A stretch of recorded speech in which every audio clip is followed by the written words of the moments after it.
할렐루야.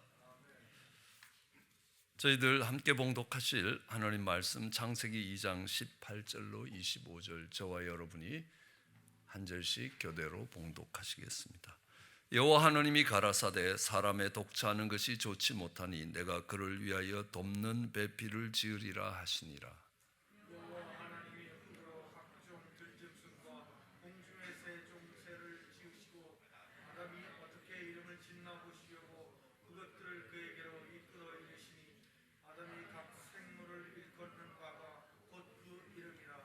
아담이 모든 육체와 공중의 새와 들의 모든 짐승에게 이름을 주니라.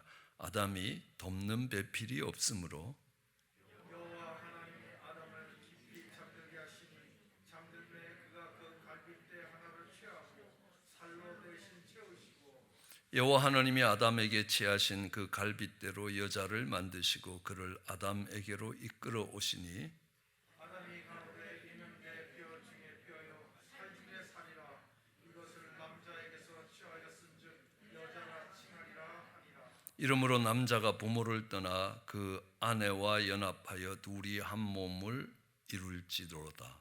아담과 그 아내 두 사람이 벌거벗었으나 부끄러워 아니하니라. 아멘. 우리는 지난 아침에 가정이 무너지는 것은 곧 하나님의 심판이라는 것들을 배웠습니다. 그만큼 하나님께서 그 가정을 소중히 여기고 계십니다. 왜냐하면 이 가정을 통해서 하나님이 그 인간을 만들었던 창조의 목적이 완성될 수 있고 또 사랑과 믿음과 소망으로 세워져 있는 천국의 모형이 가정이고 그 천국 백성으로서 어떻게 살아야 되는가, 왕으로 제사장으로 선지자로 살아야 되는 것들이 훈련되는 장이기 때문에 그 장이 무너졌다는 것은 더 이상 천국의 모형을 보여줄 수 없고 하나님의 백성들을 하나님의 백성답게 키울 수 있는 장이 없어졌다는 것입니다. 더 이상 이 땅에 소망이 없다는 것과 같은 말입니다. 이제 그 가정을 든든하게 아름답게 세워가기 위해서 우리에게 필요한 것이 있다면 그것은 가정을 세운 원리들을 이해해야 합니다. 왜 가정을 세우고 어떻게 가정을 세우셨는가? 오늘 18절에 보면 여호와 하나님이 가라사대 사람의 독처하는 것이 좋지 못하기 때문에 하나님이 돕는 배필을 세워서 가정을 만들기 시작했습니다. 가정의 가장 기본 단위는 아내와 남편입니다. 가정이 조금 더 자라면 이제 그 사이에서 자녀들이 생기면 부모와 자식의 관계가 형성됩니다. 또 다른 자녀들이 생기면 형제와 형제, 형제와 자매, 자매와 자매의 관계들이 형성되게 되는 것입니다. 그 다음에는 조금 더 커지면서 이제 친척들이 되고 이런 관계들이 형성되는 것들을 보면 가장 기본적인 단위는 아내와 남편이 이루는 부부관계 속에서 만들어진다. 그것이 가정의 시작이 되는 것입니다. 그런데 하나님이 그 가정을 시작한 것은 독처하는 것이 좋지 못하기 때문에 그렇다라는 겁니다. 이 독처한다는 것이 얼마나 괴로운지 우리는 잘 알고 있습니다. 우리는 감옥에 들어가더라도 가장 흉악한 감옥 안에서 이 범죄를 또 저지른 사람들을 독방에 감금합니다. 그것만큼 아주 흉악한 죄에서도 독방에 감금되는 게 제일 힘들다는 겁니다. 그러니까 나이가 들어서 노년이 되어서 가장 고통스러운 게 뭐겠습니까? 독거노인입니다. 그렇죠? 하루 종일 찾아오는 사람이 없고 하루 종일 말 한마디 할 사람이 없다는 사실이 고통스럽습니다. 또 죽어도 죽은 줄도 모른다는 것입니다. 그럼 우리가 이야기하는 암세포는 뭐냐 하면 독자적으로 생존하는 독처하는 세포입니다. 다른 세포와 커뮤니케이션이 없는 셀입니다. 가정 속에서도 독처하는 자가 생기면 곧 암세포처럼 변화되게 됩니다. 독자적인 생존 방식을 갖고 있습니다. 그렇기 때문에 내가 하고 싶은 대로 하고 그것이 모든 죄의 속성이기도 하고 죽음으로 이르는 길이기도 합니다. 하와도 독처할 때에 아담을 떠나서 홀로 거할 때 뱀의 유혹을 받게 되는 것도 봅니다. 다윗도 다들 전쟁에 나갔을 때 혼자 남아서 그 성루를 돌다가 밧세바를 보면서 범죄하는 것들을 봅니다. 노아도 혼자서 술을 먹다가 정말 자손들에게 못할 짓들을 했던 것들을 보게 되는 것입니다. 이런 것처럼 독처하는 것이 문제다. 근데 우리는 독처하는 것이 어떤 것이냐? 감정을 교류할 수 있는 사람이 없다는 것입니다.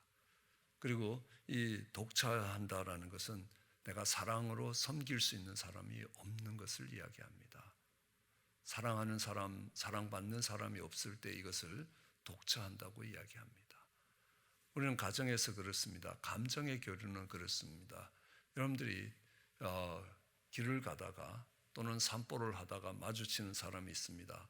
그러면 하이 하고 인사를 합니다. 때로는 아는 사람이든 모르는 사람이든 관계없이 하이 하고 인사 정도는 합니다. 그러니까 모르는 사람이라도 인사를 교환합니다. 내 삶에 아무런 관계가 없는 사람입니다. 조금 더 가까우면요, 오늘 굉장히 덥다는 겁니다. 오늘이 100도가 넘는다고 이야기합니다. 그건 뭐냐면 사실을 이야기합니다. 팩트를 교환하고 있는 겁니다. 그러면 그 다음에는 벌써 여름이 왔나 보다고, 이게 100도가 넘어가니까 벌써 여름이 온다고, 그러니까 왔다는 판단을 합니다. 그건 자신의 견해, 오피니언을 교환합니다. 거기까지 대화가 없다고 이야기합니다. 근데 벌써 여름이 왔는데 겨울 재고를 소화하지 못해서 많이 걱정이 된다는 겁니다. 자기의 감정을 이야기하는 것입니다. 그러니까 그 감정을 나눌 수 있는 것, 우리 자녀들과 부모의 대화가 단절됐다라고 이야기할 때 말이 없는 것 아닙니다. 학교 갔다 왔니? 네. 밥 먹었니? 예. 이런 것들에 대한 대화들이 있다는 겁니다. 그건 팩트를 나누는 겁니다. 굿모닝 하고 인사합니다. 안녕하세요. 안녕 하고 인사합니다. 그게 아니라는 겁니다. 너 이거 어떻게 생각하니? 이것도 아니라는 겁니다. 그가 자녀들이 부모에게 자기의 감정을 이야기할 수 있는 단계까지 오지 않으면 부모와 자식 간에 대화가 없다는 겁니다. 그럼 그 자녀는 독처하는 것입니다. 독처하는 것들을 위하여 돕는 배필을 만듭니다. 근데 돕는 배필을 만드는데 내가 그를 위하여 돕는 배필을 만든다. 아담을 위하여 돕는 배필 하와를 만든다. 그래서 이 하와의 존재 이유는 돕는 데 있다는 겁니다. 아담을 돕는 데 있다는 겁니다. 그러면 좀 억울하냐는 겁니다. 별로 억울할 건 없습니다. 왜냐하면요, 무거운 거를 들을 때 조금 도와주는 거, 이걸 이야기하지 않지 않습니까? 감정을 다루는 데 있어서 돕는 것이기 때문에요, 그 감정의 풍요로움과 넉넉함을 가지고 도울 수 있다라고 이야기합니다. 수학 문제를 보더라도요, 저희 아들이 이제 국민학교를 졸업하고 이제 고등학교를 가니까 저희 아내가 저희 아들 수학 문제를 못 도와주더라는 겁니다. 그런데 저는 저희 아들이 SAT 시험 칠 때까지 도와줄 수 있었습니다. 왜요? 저희 아들 수학 실력과 저희 아내 수학 실력이 비등비등하니까 더 이상 도와줄 수가 없습니다. 그런데 저는 아들보다 수학에 관한 것들을 제가 더 많이 알고 있기 때문에 이건 이렇게 풀어야 되고 이건 이렇게 접근해야 되고 이걸 가르칠 수가 있습니다. 우리 아들이 저를 도와주는 것이 아니라 제가 저희 아들을 도와주는 것입니다. 무거운 걸 들 때 와서 좀 도와라 해서 들 수도 있습니다. 그런 도움을 이야기하지 않지 않습니까? 왜냐하면 돕는 영역이 감정의 영역이고 독처하는 영역입니다. 그러면 감정을 다스리고 감정이 풍요롭고 이 감정을 다룰 수 있는 것들이 훨씬 탁월한 것이 여자들이라는 거예요. 그렇기 때문에 도울 수 있습니다. 아마 이렇게 생각하시면 이해하기가 쉬울 겁니다. 똘똘한 사람이 띨띨한 사람을 도울 수 있습니다.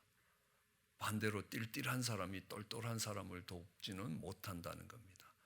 그러므로 하나님이 여자들을 훨씬, 그러니까 감정이 풍부하고 훨씬 더 잘 만드셨다라고 이야기합니다. 늘 알다시피 남자들은 이 갈비뼈를 하나 뽑았기 때문에 라사하가 하나 빠진 불량품이라는 겁니다. 그런 남편을 돕도록 하기 위해서 하나님께서 만들었다라고 이야기합니다. 그런데 돕도록 만들었는데 이게 넘어지게 만들기도 합니다. 오히려 방해가 될 때도 많다라는 겁니다. 언제 가장 많이 방해가 되느냐? 똑똑한 사람이 띨띨한 사람을 보면 보다 못해 답답해서 본인이 지고 흔들어 버립니다. 주관해 버립니다. 돕는다는 것은 그 사람이 그 일을 잘 할수록 이렇게 이끌어주는 것을 이야기한다면 주관자는 내가 잘하기 때문에 날 따라오라라고 이야기합니다. 그렇게 되면 창조의 질서들이 무너지는 것입니다. 우리는 자녀들도 마찬가지입니다. 부모가 자녀를 돕는 자리에 있지 않습니까? 그 자녀들이 정상적으로 잘 자랄 수 있도록 영육간에 강건하게 자랄 수 있도록 도와야 되는 겁니다. 그것을 도와야 되는데 부모가 그걸 쥐고 흔들어 버립니다. 그럼 그 자녀는 부모에 이끌려서 살게 되는 겁니다. 그리고 그 자녀는 사춘기를 지나가지 못합니다. 사춘기가 없습니다. 그러면 영원히 소울타이라는 일종의 정신병으로 부모에게 붙어 살아야 되는 겁니다. 그러면 그 부모에게 붙어 사는 것이 효도하는 것처럼 보입니다. 효자 효녀처럼 보이지만요, 그는 효자 효녀가 아닙니다. 소울타이라는 부모로부터 독립하지 못한, 그러니까 일종의 정신병입니다. 저희 교회에 연수를 위해서 오신 의사 부부가 있었습니다. 그 남자 집사님께 제가 20번도 더 넘었습니다. 당신은 효자가 아니다. 당신은 정신병자다.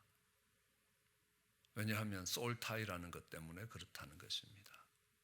뭐 자세한 내용을 설명하기는 어렵지만요.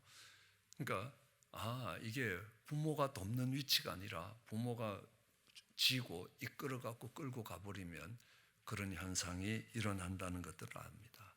그렇기 때문에 자녀를 노엽게 하는 것이 뭡니까? 도와야 되는 부모가 그 자녀에게 뭐라고 이야기합니까? 네가 이거 주스 먹을래? 이 콜라 먹을래? 그럼 콜라 먹을래요. 그러면 이 콜라는 몸에 나쁘고 이 콜라 원액에다가 이빨을 집어넣으면 24시간 안에 형체도 없이 사라질 만큼 나쁜 음료다. 네가 네 건강을 위해서 몸에 좋은 음료를 마셨으면 좋겠다. 여기까지는 괜찮습니다. 야, 콜라 먹지 마라. 주스 먹어.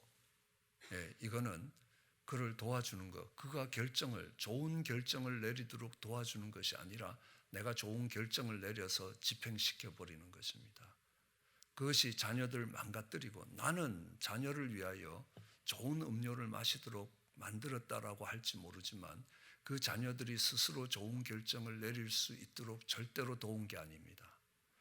오히려 반발을 삽니다. 언젠가 내가 힘만 생겨봐라. 내가 이 집을 떠나기만 해봐라. 내가 배 터지도록 콜라를 마실 거다라고 생각할지 모릅니다. 그 자녀들의 그 오토리티를 밟을 때 그것을 분노하게 만든다는 겁니다. 그럼 부모가 자녀를 돕는 것과 똑같은 모습으로 아내가 남편을 도울 때 그 가정이 아름다운 가정입니다. 하나님이 훨씬 더 많은 것으로, 훨씬 더 큰 축복으로 아내를 도왔습니다. 미국 사회가 뒤집어진 게 뭐냐면 2차 세계대전으로 인해서 미국 사회는 붕괴됐다라고 이야기합니다. 왜냐하면 남자들이 다 전쟁에 나갔습니다. 그렇기 때문에 여자들이 공직에, 사회에 진출하기 시작했습니다. 말씀드렸듯이 하나님이 여자들을 훨씬 더 잘 만들었습니다. 그렇기 때문에 여자들이 공직에 와서 일해보니까요, 훨씬 잘합니다. 남자들보다 훨씬 일을 잘합니다. 그렇기 때문에 스스로 이제 살아갈 수 있는 데다가 남편들이 우습게 보이기 시작합니다. 그러면서 수많은 가정들이 무너졌습니다. 수많은 가정들이 무너지니까 그 밑에 자라는 자녀들이 무척 고통스럽고 방황하게 되는 것입니다. 이것이 미국 사회의 붕괴를 이야기하고 있는 사회학자들이 이야기합니다. 또 돕는 배필이 돕다가 굉장히 실망될 때가 있습니다. 자녀에게 수학을 가르치다가도 야, 내가 이걸 가르쳐야 되냐 말아야 되냐 하는 생각이 들 때가 왜 없겠습니까? 왜냐하면요, 스스로 공부를 안 하는데 내가 도와봐야 뭐 하겠냐는 겁니다. 자신이 열심히 하는데 잘 못하니까 내가 도와주는 거고, 또 내가 못 도와주면 도와줄 수 있는 사람을 정말 내가 땀 흘려본 물질을 가지고 선생님을 고용을 해서라도 도와주려고 하는데, 학원을 보내도 이게 맨날 빈둥빈둥 놀고 학원 가서 잠만 자고 온다. 이게 도울 필요가 없다라고 생각을 하는 겁니다. 그러므로 아름다운 가정을 이루기 위해서 그 남편은 열심히 일해야 됩니다. 열심히 일하는 남편을 도울 때 의미가 있는 것입니다. 저도 미국에 와서 석사 과정을 하고 또 박사 과정으로 학교를 옮겼습니다. 박사 과정으로 학교를 옮기니까 석사 과정에서 배우던 것보다 훨씬 더 공부하기가 쉬웠습니다.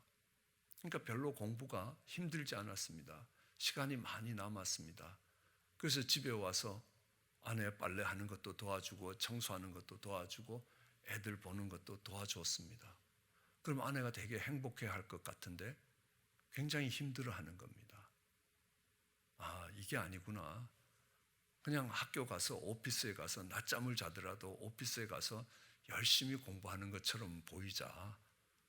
그러면 열심히 공부하면 남편이 열심히 자기 주어진 길을 걸어가기 때문에 내가 그의 시간을 벌어주기 위해서 빨래도 해주고 자녀들도 다시 정말 보살피고 하는 것들이 도움이 되지 않느냐는 겁니다. 그걸 하지 않으면 오히려 실망스러워진다는 사실입니다. 그러므로 오늘 여기 보더라도요, 사실은 하나님이 돕는 배필을 지으리라 하셨으면 돕는 배필을 지어야 될 거 아닙니까? 근데 19절에는요, 하나님이 흙으로 각종 들짐승과 각종 새를 지으시고 아담에게 끌고 와서 아담이 어떻게 하나 보니까요, 아담이 각 생물에 이름을 주는 겁니다. 아담이 모든 육축과 공중의 새들 모든 짐승에게 이름을 주는 거라. 사명을 잘 수행하고 있습니다. 여러분, 돕는다라는 것은 그러니까 아담이 하나님이 주신 사명을 감당하는 걸 도와주라는 것 아닙니다. 그거는요, 아담 혼자 내버려둬도 잘한다는 겁니다.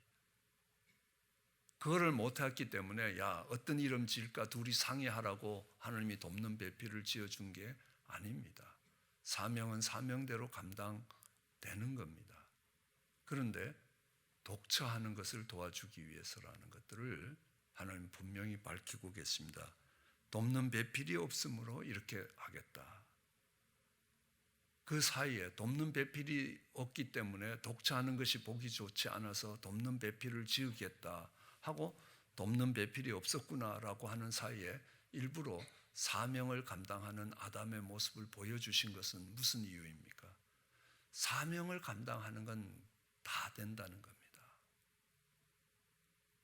어쩌면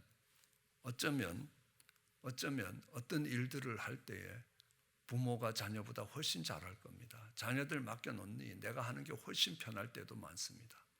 교회 일도 마찬가지입니다.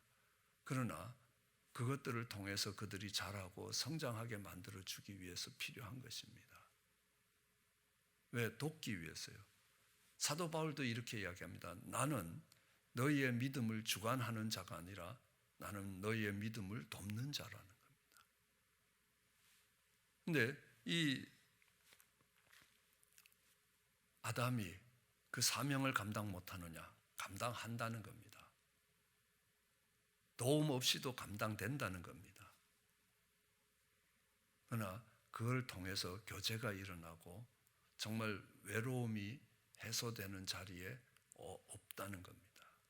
그걸 감정을 나눌 사람이 없기 때문에 그렇게 한다는 겁니다. 그것은 뭘 보면 아냐면 하나님이 그 하와를 만들 때 갈비뼈를 뽑아서 만들었다.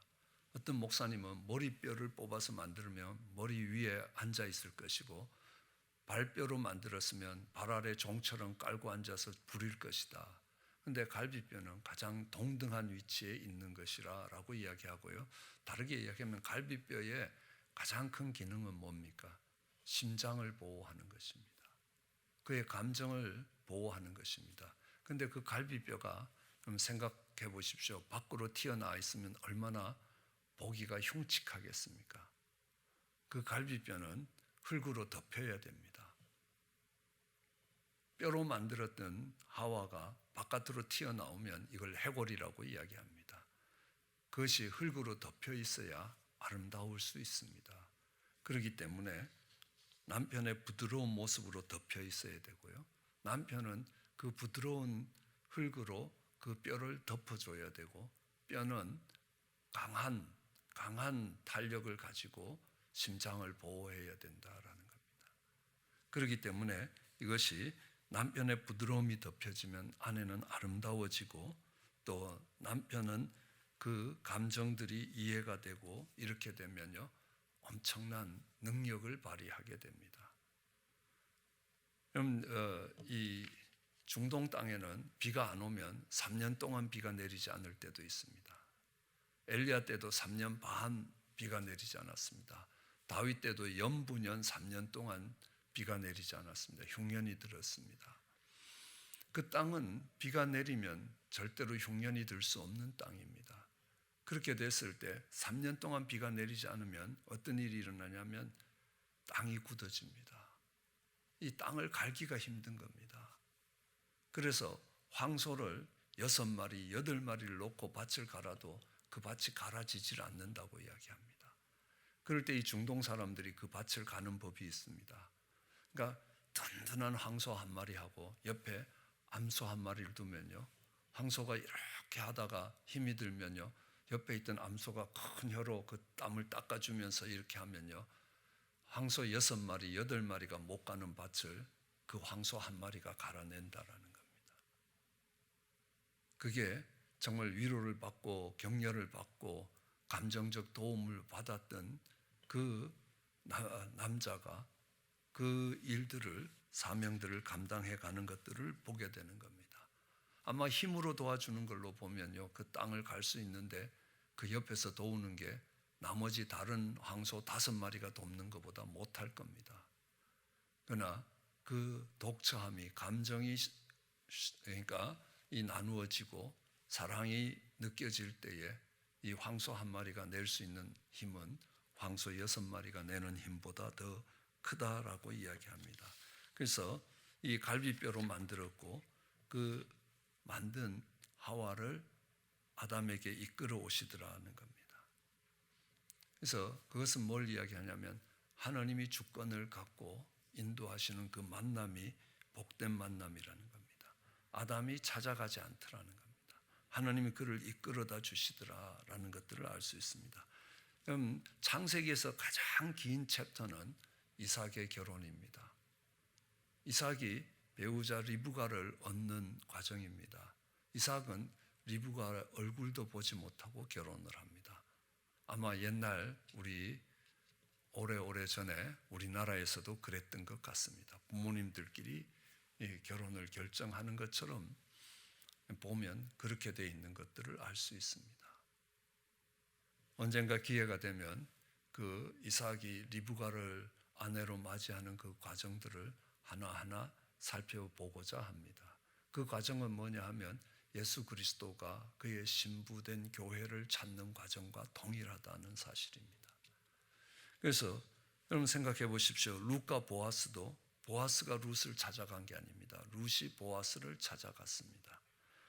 그런데 다윗과 밧세바의 경우는 다윗이 밧세바를 찾아갔습니다. 삼손과 데릴라의 경우도 그렇습니다. 하나님의 아들들이 자기 마음에 들면 아내 삼았습니다.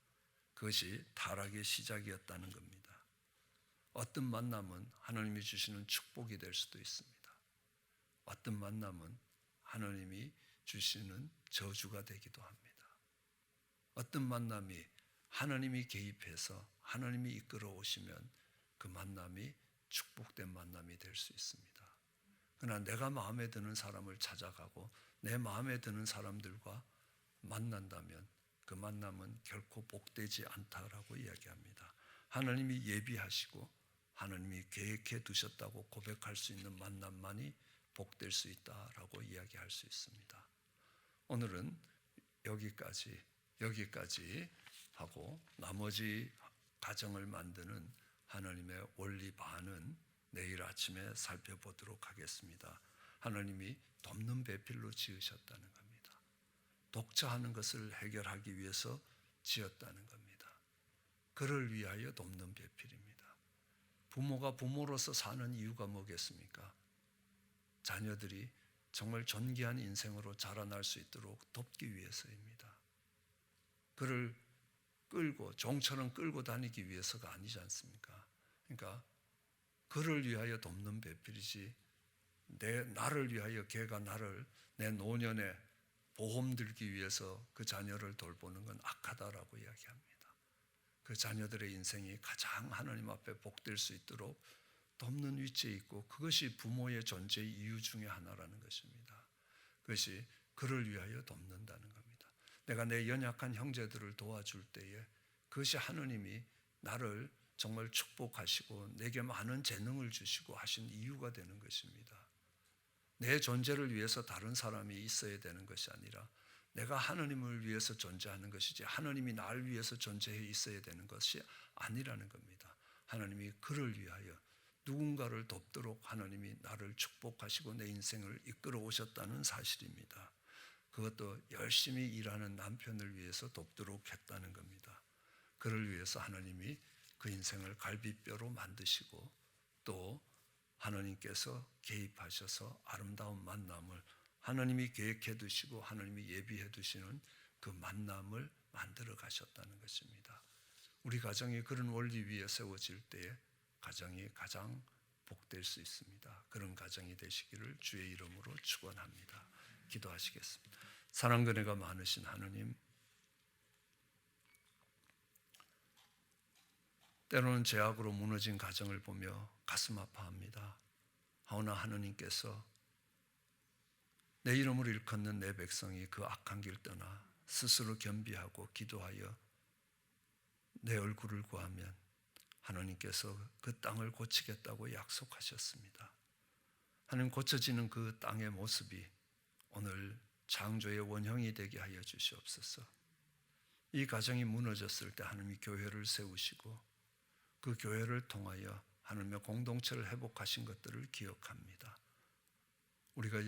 우리의 가정들이 이런 모습으로 만들어졌지만 오늘 현실이 아니라는 것들을 고백합니다. 하오나 하나님, 이것이 하나님이 우리를 회복시킬 아름다운 가정의 모습임을 기억하게 하여 주시고 그 창조의 원형으로 돌아가는 아름다운 역사가 있게 은혜를 더하여 주시기 간절히 소원합니다. 감사합니다. 예수님 이름으로 기도드렸습니다.